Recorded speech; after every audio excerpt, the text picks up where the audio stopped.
नमस्कार, future express में आप सभी का स्वागत है। मैं हूं सुमित और भारतीय बाजारों में प्रेशर बरकरार है। 150 अंकों की गिरावट निफ्टी में देखने को मिल रही है, 550 अंकों की गिरावट सेंसेक्स में है और निफ्टी बैंक करीब करीब 300 अंक नीचे सो फार कामकाज करते हुए दिखाई पड़ रहे हैं। तो मार्केट्स के अंदर प्रेशर एक्सटेंडेड है और इस फॉल के साथ अभी भी प्रिवेल कर रहा है। बातचीत करेंगे हम बाजार पर भी और आज के जानकारों से भी जुड़ेंगे, लेकिन इस वक्त की एक बड़ी खबर वो आपकी स्क्रीन पर है कि ऑपरेशनल कारणों से जो वीज़ा की सर्विसेज हैं इंडिया कनाडा के बीच में, उसको भारत सरकार ने अगले आदेश तक के लिए निलंबित कर दिया है। ये भारत कनाडा के बीच में जो तनाव बढ़ा है उसके चलते भारत सरकार ने बड़ा फैसला लिया है और आज ऑपरेशनल दिक्कतों का हवाला देकर भारत ने आज कनाडा के नागरिकों के लिए वीज़ा सेवा निलंबित कर दी है। इस खबर पर और डिटेल से बातचीत कर लेते हैं। हमारे साथ लक्ष्मण रॉय मौजूद भी हैं।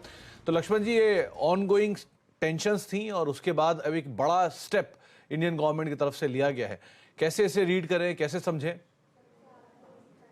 देखिए, कल शाम तक ऐसा लग रहा था कि दोनों देशों के बीच जो रिश्ते बिगड़ रहे हैं शायद अब इससे ज्यादा ना बिगड़े, लेकिन अब जो नया फरमान आया है, जो नया आदेश आया है, उसके बाद साफ लग रहा है कि रिश्ते सुधरने की बजाय या फिर स्टेबल होने की बजाय और ज्यादा बिगड़ते जाएंगे। इस बात के आसार साफ दिख रहे हैं और इसका ताजा उदाहरण यह है कि कनाडा के जो लोग हैं वो अगर भारत आना चाहते हैं तो उनको फिलहाल वीज़ा नहीं मिलेगा। इसके लिए बीएलएस, एक थर्ड पार्टी एजेंसी होती है बीएलएस इंटरनेशनल, वो सारा डॉक्यूमेंटेशन करती है, वेरिफिकेशन करती है। उसने अपनी वेबसाइट पे औपचारिक जानकारी दी है कि अभी फिलहाल हम कोई वीज़ा नहीं दे सकते हैं कनाडा के लोगों को जो भारत आना चाहते हैं। जिन्होंने अपना डॉक्यूमेंट जमा कराया है वो सारे डॉक्यूमेंट वापस उनको दे दिए जाएंगे, लेकिन वीज़ा फिलहाल नहीं दिया जाएगा। कब वीज़ा देने की प्रक्रिया शुरू की जाएगी, इसकी किसी भी नई तारीख का ऐलान यहाँ पर नहीं किया गया है। यानी अनिश्चित काल के लिए कनाडा के नागरिकों को भारत आने पर एक तरीके से कह सकते हैं कि रोक लग गई है। अब ये मामला और ज्यादा बढ़ सकता है क्योंकि भारत सरकार ने ये कदम उठाया है, तो एक स्वाभाविक सा अंदेशा ये है कि शायद कनाडा सरकार भी इस तरह का कदम उठाए। अगर उधर से भी कदम उठता है तो ये अपने आप में कहें कि जिस बात का डर था कि राजनयिक रिश्तों में जो खटास है वो कहीं कारोबारी रिश्तों तक ना पहुंच जाए, वो डर शायद हकीकत बनता हुआ दिख सकता है। और ये डर इसलिए बहुत ज्यादा महत्वपूर्ण है क्योंकि आंकड़ों पर अगर गौर करें तो इंडिया जो है कनाडा के इमिग्रेशन का जो है 9वां सबसे बड़ा देश है कनाडा। इसमें आप देखें तो कनाडा का मैं देख रहा था आंकड़ा, तो यहाँ पे जो है सो अच्छा खासा पैसा जो है रेमिटेंस के तौर पर यहाँ पर आता है कनाडा से। 3,833 मिलियन डॉलर का वहाँ पर रेमिटेंस होता है कनाडा में रहने वाले लोगों की तरफ से। और रिश्ते में खटास यहाँ तक पहुँचती है तो यहीं तक रुके रहेगी, ये कहना अब थोड़ा सा मुश्किल लग रहा है। दोनों देशों के बीच कारोबारी रिश्ते भी आने वाले समय बिगड़ सकते हैं, इस बात की संभावना से अब आप इनकार नहीं कर सकते हैं। और कारोबारी रिश्ते बिगड़ते हैं तो कनाडा की कंपनियों का भारत में बहुत बड़ा निवेश है। कनाडा के 300 से ज्यादा कंपनियां भारत में अपने अपने ऑफिसेज यहां खोल रखी हैं। भारत की 30 से ज्यादा कंपनियां जिसमें टीसीएस, विप्रो जैसी कंपनियां हैं कनाडा में अपना निवेश कर चुकी हैं। तो उन निवेश का क्या होगा? तो अगर ये बहुत जल्द मामला नहीं सुलटा तो इन सारे निवेश पर सवाल उठने शुरू हो जाएंगे। फिर नए निवेशक जो आने वाले हैं, कनाडा इन्वेस्टमेंट फंड है, बहुत बड़ा रकम लेके यहाँ पे पैसा लगाती है, वो क्या करेगी? इन सारे सवालों पर, ये सारे मुद्दों पर सवाल उठने खड़े हो जाएंगे। तो ये एक बहुत बड़ा डेवलपमेंट है भारत और कनाडा के बीच बिगड़ते रिश्तों को लेकर के। 3,835 मिलियन डॉलर यानी करीब 385 करोड़ डॉलर का एक रेमिटेंस जो कि वहां से आता है। और ये आपकी स्क्रीन पे वो अलग अलग कंपनियां जिनमें कैनेडियन पेंशन फंड्स की तरफ से निवेश है। और इंडिया में 5 से 6 बड़े पेंशन फंड्स हैं जो कि कनाडा की तरफ से इंडिया में निवेश करते हैं। इसमें विप्रो, इन्फोसिस जैसे बड़े नाम तो है ही, साथ साथ मिड कैप में कई बड़ी होल्डिंग है। इसमें डिलीवरी जैसे स्टॉक में तो 6% के आसपास तक की होल्डिंग भी है। लक्ष्मण जी, एक चीज़ और, कल शाम तक ये अपडेट आया था कि पहले भारतीय नागरिकों के लिए एक चेतावनी जारी की गई थी कुछ सेलेक्टिव एरियाज में जाने को लेकर, और अब दूसरी तरफ से ये एक कदम आ रहा है कि वीज़ाज नहीं दिए जाएंगे। सो स्टेप बाय स्टेप देखिए तो सिचुएशन और बिगड़ती ही चली जा रही है। और अब नेक्स्ट क्या हम एक्सपेक्ट कर सकते हैं यहाँ से? दूसरा, कुछ बात आपकी हुई हो कहीं किसी मिनिस्ट्री में कि ये कुछ सोल्यूशन, कोई रिस्पाइट, कोई इंटैंगल करने की कोशिश सरकार की तरफ से? देखिए, दोनों देशों के बीच में जब भी किसी एक देश का दूसरे देश के साथ रिश्ते में खटास आती है तो सबसे पहला काम ये होता है कि एक देश दूसरे देश के राजनयिक को निकालने के अलग अलग आधार पर बहाने निकालता है और राजनयिक को निकालता है। इसकी शुरुआत कनाडा ने की थी, फिर उसके 12 घंटे के भीतर भीतर भारत सरकार ने भी कनाडा के राजनयिक को निकाला।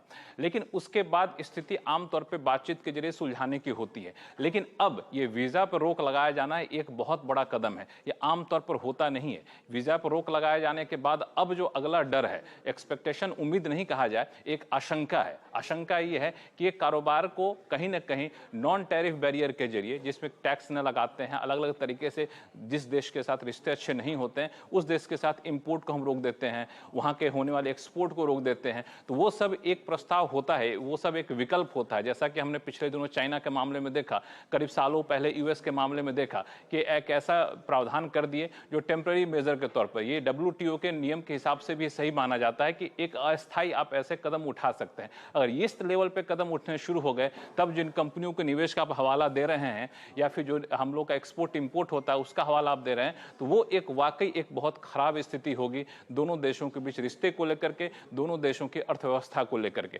हालांकि एक्सपोर्ट इंपोर्ट की बात करें तो भारत और से होने वाला एक्सपोर्ट और कनाडा से भारत में होने वाला इंपोर्ट दोनों लगभग बराबर है। दोनों में 4 मिलियन का यहाँ पे एक्सपोर्ट होता है, 4 मिलियन का इंपोर्ट होता है, तो वो दोनों का बराबर है। लेकिन जो एक्सपोर्ट इंपोर्ट होते हैं वो काफी क्रिटिकल होते हैं। फोसिल फ्यूल और इससे जुड़े हुए इक्विपमेंट का बहुत बड़ा इंपोर्ट हम कनाडा से करते हैं। हम कनाडा यहाँ से बहुत सारी चीजें भेजते हैं, खाने पीने के सामान कनाडा से हमारे यहाँ आता है। तो इसके बहुत सारे कह सकते हैं कि अलग अलग बहुआयामी स्तर यहाँ पर उसके नकारात्मक असर भी पड़ सकते हैं। इसलिए हम यही उम्मीद करेंगे, उम्मीद करनी भी चाहिए कि इस लेवल तक हालात ना बिगड़े, जहां पे हालात पहुंचे हैं वहीं तक ये रुक जाए तो ये ज्यादा बेहतर होगा। डेवलपिंग स्टोरी है, तो लक्ष्मण जी बहुत बहुत शुक्रिया इस स्टोरी हम तक पहुंचाने के लिए, और आगे इस पर जैसे जैसे अपडेट आते रहेंगे आपसे हम दोबारा संपर्क साधते रहेंगे और इस पर बातचीत करते रहेंगे। लेकिन बहुत बहुत शुक्रिया ये तमाम डिटेल्स हमसे शेयर करने के लिए। लौटते हैं हम मार्केट्स के ऊपर। किस तरह की सिचुएशंस यहां पर आते हुए दिखाई पड़ रही हैं कि भारतीय बाजारों में प्रेशर तो आज है और प्रिवेल भी कर रहा है, एक्सटेंड भी कर रहा है। 150 अंकों की गिरावट अब निफ्टी में वापस आ चुकी है। करीब 19,735 के जोन में निफ्टी कामकाज कर 166 अंकों की गिरावट यहां पर है। और अब as we speak day low पर इंडेक्स पहुंचते हुए दिखाई पड़ रहे हैं। निफ्टी बैंक अब कल्प्रिट बन गया है। पहले फर्स्ट हाफ में भले आधा % की गिरावट थी यहां पर और 3/4% की गिरावट थी निफ्टी में, आईटी प्रेशर दे रहा था, लेकिन अब वापस निफ्टी बैंक प्रेशर देता हुआ दिखाई पड़ रहा है। निफ्टी बैंक डे लो पर एग्जैक्टली कामकाज कर रहा है। 400 अंकों का फॉल निफ्टी बैंक में आ चुका है और 550 अंक नीचे सेंसेक्स पहुंचता हुआ। थोड़ी देर पहले जो एडवांस डिक्लाइन की स्थिति थी वहां पर मिड कैप हरे निशान में कामकाज कर रहे थे और स्मॉल कैप इंडेक्स भी हरे निशान में कामकाज कर रहे थे। वो तेजी भी फिजल आउट हो गई, वापस मिड कैप लाल निशान में आ गया और स्मॉल कैप इंडेक्स भी करीब 27 अंक नीचे अब कामकाज कर रहा है। तो एडवांस डिक्लाइंस जो थोड़े पहले एडवांसेस तेजी में आ गए थे, अब वापस डिक्लाइंस तेजी में आए। एकाएक 1572 डिक्लाइंस और 1199 एडवांस। तो ये जो खबर जिसकी अभी हम चर्चा कर रहे थे, इस खबर के बाद भारतीय बाजारों में गिरावट थोड़ी सी और गहराई है और ब्रॉडर मार्केट्स के अंदर जो सेल ऑफ है वो ज्यादा एक्सटेंड होता हुआ दिखाई पड़ रहा है। निफ्टी बैंक 45,000 के नीचे अब मूव करता हुआ दिखाई पड़ रहा है। इन नंबर्स के बीच में आज के जानकार हमारे साथ मौजूद हैं प्रशांत सावंत, उनसे हम बातचीत करते हैं। प्रशांत जी नमस्कार, स्वागत है कार्यक्रम में। As we speak markets day low के आसपास है, कितनी स्थिति गंभीर देख रहे हो आप मार्केट्स की?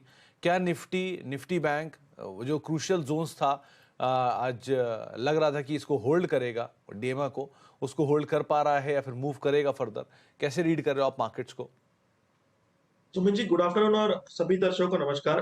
पिछले गुरुवार हम जब मिले थे तो मैंने एक लेवल शेयर किया था 20,260 फ्यूचर्स में, और मैंने कहा था कि अगर ये लेवल दिख जाए तो प्रॉफिट मारना ज्यादा बेहतर होगा। वो शुक्रवार को एक बहुत स्ट्रांग रैली आई और वो लेवल एक ही दिन में आया जो मैं एक्सपेक्ट नहीं कर रहा था। अगर आप अभी देखो तो एक बहुत ही टर्बुलेंट सिचुएशन पिछले 3 दिनों से चल रहा है, जो कि बिल्कुल विपरीत है जो पिछले हफ्ते हो रहा था जब हम हर रोज गैप अप हो रहे थे और उस गैप के ऊपर ही ट्रेड करते जा रहे थे। अब बिल्कुल उसके अपोजिट हो रहा है, हम गैप डाउन होके और वीकनेस और ऑलमोस्ट जो क्लोज हो रहा है वो डे लो के करीब हो रहा है। अगर हम लेवल्स की बात करें तो निफ्टी फ्यूचर्स अभी 19,760 ऑलमोस्ट 19,760 पे ट्रेड कर रहे हैं। अहम सपोर्ट अब क्या होगा, एक्चुअली जो ब्रेक हो चुका है 19,800, ये एक अहम सपोर्ट था। इसके नीचे अगर हम क्लोज हो जाए यानी आज 3:30 के बाद अगर 19,800 के नीचे रहे तो मुझे लग रहा है और वीकनेस होके 19,500 के लेवल दिख सकते हैं। फिलहाल इंट्राडे के हिसाब से जो सपोर्ट अहम है वो होगा 19,680 19,680, यहाँ से 80 पॉइंट नीचे, और ये अगर ब्रेक हो जाए तो मुझे लग रहा है दोपहर को सेल ऑफ बढ़ सकता है। तो काफी कॉशियस होना होगा। एक सलाह बिल्कुल दूंगा, इंडेक्स पे लॉन्ग मत रखिए, आई निफ्टी पे ना ही बैंक निफ्टी पे। रेजिस्टेंस कहाँ पे है? तो अभी जो अहम रेजिस्टेंस होगा वो होगा 19,850 19,850, और हर रैली जो वहां पे आएगी वहां पे एक स्ट्रॉन्ग पिकवाली या स्ट्रॉन्ग रेजिस्टेंस फेस होगा। तो आप बाइंग की जगह अभी प्रॉफिट बुक करने की तरफ ध्यान दीजिए जब तक कि मार्केट में जो वोलेटिलिटी है वो काम डाउन होके एक बेस फॉर्मेशन के आसार नजर नहीं आए। फिलहाल मैं बिल्कुल फिर से एक बार रिपीट करना चाहूंगा, इंडेक्स पे कोई भी लॉन्ग मत रखिए। जहां तक बैंक निफ्टी के लेवल्स है, मुझे लग रहा है कि बैंक निफ्टी ने निफ्टी से ज्यादा वीक और स्ट्रॉन्ग डाउनवर्ड मूव दिखाई हुई है। अगर हम अभी देखें 45,000 को हम ब्रेक कर चुके हैं, just touch and go futures में, स्पॉट में ब्रेक कर चुके हैं 44,900। ये एक बहुत बड़ा सपोर्ट है फ्यूचर्स में। ये अगर ब्रेक होता है तो जो नेक्स्ट लेवल होगा वो होगा 44,500, 44,500। तो 400 पॉइंट की और वीकनेस दिखाई दे सकती है, ऑलमोस्ट 1%।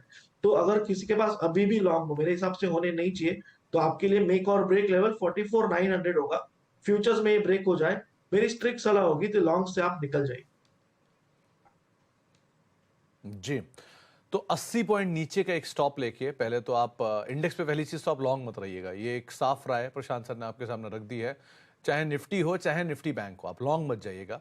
नो ट्रेड जोन में आप भले मान के चल सकते हैं अपने आप को, लेकिन लॉन्ग तो एटलीस्ट मत रखिएगा। और 80 अंक नीचे का एक स्टॉप लेके आप निफ्टी में, अगर आपकी पोजीशंस हैं भी तो आप उनको होल्ड कर सकते हैं। वो एक स्टॉप के तौर पे कामकाज करेगा। वो ब्रेक होता है तो फर्दर इंडेक्स में डाउन साइड खोलेगा और 19,500 के जोन्स पे आते हुए दिखाई पड़ सकते हैं। और शायद कल्प्रिट निफ्टी बैंक ही रहे इस बार भी, तो आप उसको आधार मानकर यहाँ पर अपनी पोजीशंस को देखिएगा, लेकिन लॉन्ग साइड पे पोजीशंस को मत रखिएगा। प्रशांत सर, अब इंडिविजुअल कॉल्स की बात कर लेते हैं। कहाँ पर आप तेजी देख रहे हो? कुछ है क्या तेजी या फिर मंदी देख रहे हो? Sumit ji, mix and match strategy रहेगी, बट मेरी सलाह होगी कि इस हफ्ते आप क्वांटिटी बहुत कम रखो और वोलाटाइल वीक रहेगा। एक मेजर टाइम साइकिल होती है यहाँ पे, और करीबन मुझे लग रहा है अगले 4 से 5 दिन काफी टर्बुलेंस हो सकता है। तो मेरा फर्स्ट पिक होगा एक्सिस बैंक पे शॉर्ट। एक्चुअली जो स्टॉप लॉस है वो आज का हाई, ऑलमोस्ट जो कल का हाई बना हुआ था, बट रिस्क रिवॉर्ड के हिसाब से वो काफी दूर है। तो मैं जो स्टॉप लॉस रखूंगा वो होगा 1038 स्पॉट, 1038। टारगेट में देख रहा हूँ 985, 985 का। नेक्स्ट पिक मेरा होगा एमएनएम में एक शॉर्ट रेकमेंड करूंगा मैं, महिंद्रा एंड महिंद्रा।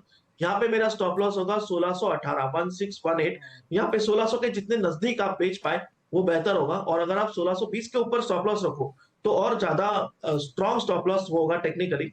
जो टारगेट में देख रहा हूँ वो टारगेट 1550 का होगा, 1550। और अगर 1550 के नीचे जाए तो तुरंत आपको 1530 तक के लेवल भी नजर आ सकते हैं। ये दो शॉर्ट होंगे। और एक बहुत ही लो रिस्क लॉन्ग आइडिया जो मुझे नजर आ रहा है, मिड कैप आईटी से होगा वो, क्योंकि स्ट्रॉन्ग स्टॉक ने डिप ली हुई है, तो वो होगा परसिस्टेंट। दूसरी बात, यहाँ पे बिकवाली में वॉल्यूम्स नहीं नजर आए, तो यहाँ पे मेरा स्टॉप लॉस होगा 5705, 5705 स्पॉट क्लोजिंग बेसिस। जो टारगेट में देख रहा हूँ वो 6050 से लेके 6100 का देख रहा हूँ। ओवरऑल एक वीक मार्केट में मुझे लग रहा है ये स्टॉक रेजिलियंस दिखा रहा है, और मार्केट थोड़ा भी स्टेबलाइज हो जाए तो ये करीबन 6000, 6100 के लेवल तक जा सकता है। प्रशांत सर, आमतौर पे आप जब भी कभी मिड कैप आईटी की बात करते हो तो बिरला सॉफ्ट चुनते हो। आज आपने परसिस्टेंट चुन लिया, पहली चीज। और दूसरा, ये सारे के सारे जो नए हाईज बना रहे हैं उन्हीं को आप शॉर्ट कर रहे हो। एक्सिस बैंक नया हाई शॉर्ट कर रहे हो, एमएनएम नया हाई शॉर्ट कर रहे हो। ऐसा क्यों? आपको लग रहा है क्या रिवर्सल आएगा इन सब में? सुमित जी, एक बहुत बेहतरीन तरीका होता है, अगर आपको स्ट्रॉन्ग डाउनवर्ड मूव लानी है तो आपको एक ट्रैप क्रिएट करना होता है। तो इन दोनों ही चीजों ने ट्रैप क्रिएट किए। जबकि इसने एक क्या होता है, जो पिन पॉइंट बायर होते हैं वो previous all time high cross होने पे इमीडिएटली लॉन्ग आते हैं। तो एमएनएम में टिपिकल उस तरह का जिसे हम बुल ट्रैप कहते हैं वो बन चुका है। और नॉर्मली ये जब बनता है तो जो डाउनवर्ड मूव आती है वो स्ट्रॉन्ग आती है। उसी के साथ एक्सिस बैंक में, जिसे हम एक टेक्निकल में अनफिनिश्ड बिजनेस कहते हैं, वो 990, 995 के लेवल में मुझे लग रहा है कि बैलेंस है।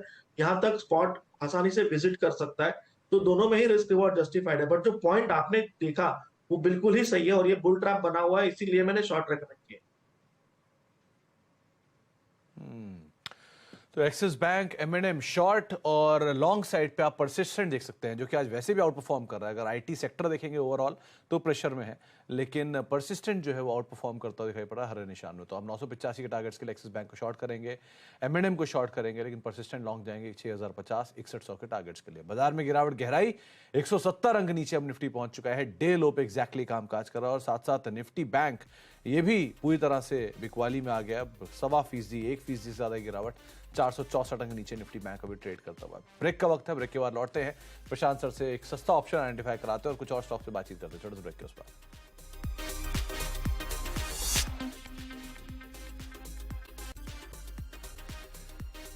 अब देख रहे हैं फ्यूचर एक्सप्रेस और मार्केट्स पे कोई नजर डालेगी। गिरावट एक बड़ी है और इंटेंसिटी भी जो है वो तेज हुई है। आप निफ्टी लेकर आइए, पहले निफ्टी बैंक लेकर आइए और मिड कैप स्मॉल कैप आपकी स्क्रीन पर। पहले मिड कैप, जो थोड़ी देर पहले हरे में था वो अब 200 अंक नीचे आ गया, आधा % के आसपास का फॉल यहां पे आता हुआ दिखाई पड़ रहा है। एडवांस डिक्लाइन, थोड़ी देर पहले जो एडवांसेस में 1400 शेयर तेजी में थे और 1300 शेयर गिरने वाले थे, वो अब 1000 शेयर बढ़ने वाले हैं और 1750 शेयर गिरने वाले हैं। एकाएक डिक्लाइन में देख रहे हैं आप कैसे स्पाइक आया है, क्योंकि बाजार में ब्रॉडर मार्केट्स में सेल ऑफ आया तो वो यहाँ पर इंपैक्ट कर रहा है। निफ्टी बैंक लेकर आई स्पेशली PSU बैंकिंग बास्केट, क्योंकि जो बैंक्स चले थे वहां पर ज्यादा तेज प्रॉफिट टेकिंग आपको दिखाई पड़ेगी। तो निफ्टी बैंक डे लो पर एकाएक बिकवाली के साथ निफ्टी बैंक में 56 अंकों के आसपास की गिरावट, 1.25% के आसपास का फॉल यहां पर देखने को मिला है। और PSU बैंकिंग बास्केट 1.25%, ये भी डे लो पर एकाएक आया। तो तमाम वो banks, UCO bank, Canara bank, union bank, PNB, bank of India, bank of Baroda, इस सब में तेज बिकवाली एकाएक आते हुए दिखाई पड़े। तो बैंक्स, PSUs, इनमें ज्यादा तेज प्रेशर है और डे लो के आसपास तमाम बैंक्स जो है वो कामकाज करते हुए दिखाई पड़ रहे हैं। प्रशांत सर, मार्केट में एकाएक सिचुएशन बदली है और जो स्टॉप लॉसेस की आप बात कर रहे थे वो शायद अभी ट्रिगर भी हो गए। आप कैसे रीड कर रहे हो मार्केट्स को? सुमित जी, बिल्कुल जैसे मैंने कहा था कुछ देर पहले कि मैं वीकनेस देख रहा हूँ और 44,900 अगर ब्रेक हो जाए तो और strong downward move bank Nifty में आ सकती है। मुझे लग रहा है वो बिल्कुल ऑलमोस्ट आने को है, क्योंकि आप फ्यूचर्स के अगर लो देखो तो जस्ट 44,900 को छू के 44,865 के आसपास आए। अगर इसके नीचे हम क्लोज होते हैं तो मुझे लग रहा है कल बिकवाली और तेज हो सकती है। तो बिल्कुल जैसे मैंने कुछ देर पहले स्ट्रिक्टली कहा था, इंडेक्स पे लॉन्ग बिल्कुल भी मत रखिए और आप शॉर्ट करना नहीं चाहते हो तो इस मार्केट से आप दूर रहिए। और उसी के साथ सुमित जी, जो एक्सिस भी मैंने रेकमेंड किया था वो भी अच्छे डायरेक्शन में चल रहा है। तो मुझे लग रहा है ओवरऑल बैंक्स काफी वीकनेस दिखा सकते हैं। एक्सिस बैंक डे लो के आसपास ट्रेड करता हुआ। प्रशांत सर, सस्ता ऑप्शन कौन सा चुना आपने? जी सुमित जी, जस्ट ब्रेक में मैंने जो ऑप्शन चुना है वो SBI का होगा और SBI की 590 की पुट जस्ट ₹4 के आसपास चल रही थी, बट इसमें ऑलरेडी एक स्पाइक आके ये 6.5 हो गई है। तो मेरी सलाह होगी कि थोड़ा वेट करके ये जो 590 की पुट है ये आपको 5 के आसपास मिल जाए, जस्ट पॉइंट डाउन, तो इसको बाय कर लीजिए। आप एक मॉनेटरी स्टॉप लॉस रखेंगे 1 पॉइंट का, ₹1 का, और यहां से मुझे लग रहा है जो टारगेट आएगा वो 10 से लेके यानी डबल से लेके 14 तक का आ सकता है। तो इसमें थोड़ा आप रडार पे रखिए और कंडीशनल 5 के आसपास बाय कीजिए, stop loss at 1, target 10 and 15। 594 पे आमतौर पर वैसे भी घूमता है, तो 590 सही जगह है। अगर 590 से थोड़ा सा भी ये पुट ₹5 के आसपास आपको मिल जाए तो आप एक का स्टॉप लेके 10 और 14 इन टारगेट्स के लिए यहाँ पर अपनी पोजीशंस को लॉन्ग कर सकते हैं। तो बिकवाली की राय प्रशांत सर के साथ बहुत समय बाद आई है और इंडिविजुअल स्टॉक्स पे भी उन्होंने सेल ऑफ की राय दी। इसमें M&M और एक्सिस बैंक को आप बेच सकते हैं और डिफेंसिव IT में परसिस्टेंट स्पेशली जो कि आउट परफॉर्म कर रहा है उसको आप लॉन्ग साइड पे देख सकते हैं। बहुत बहुत शुक्रिया प्रशांत सर, आज समय का अभाव था वरना आपसे और बात करते, लेकिन बहुत बहुत शुक्रिया अपना समय में देने के लिए, हमसे बातचीत करने के लिए। डे लो पर M&M आज गया है, डे लो पर एक्सिस बैंक है और डे लो पे ही मार्केट अभी कामकाज कर रहे हैं। 1.5% नीचे 625 अंकों की गिरावट अब निफ्टी बैंक में आपको दिखाई पड़ेगी। मिड कैप इंडेक्स में डैमेज कम है, उसके बावजूद भी 250 अंक नीचे मिड कैप इंडेक्स और करीब करीब 0.5% नीचे स्मॉल कैप इंडेक्स। तो तमाम इंडिसेस डे लो के साथ फिलहाल फ्यूचर इतना ही। एक ब्रेक और ब्रेक के उस पार आशीष वर्मा आपके साथ मौजूद रहेंगे 7 सेंसेक्स लेके।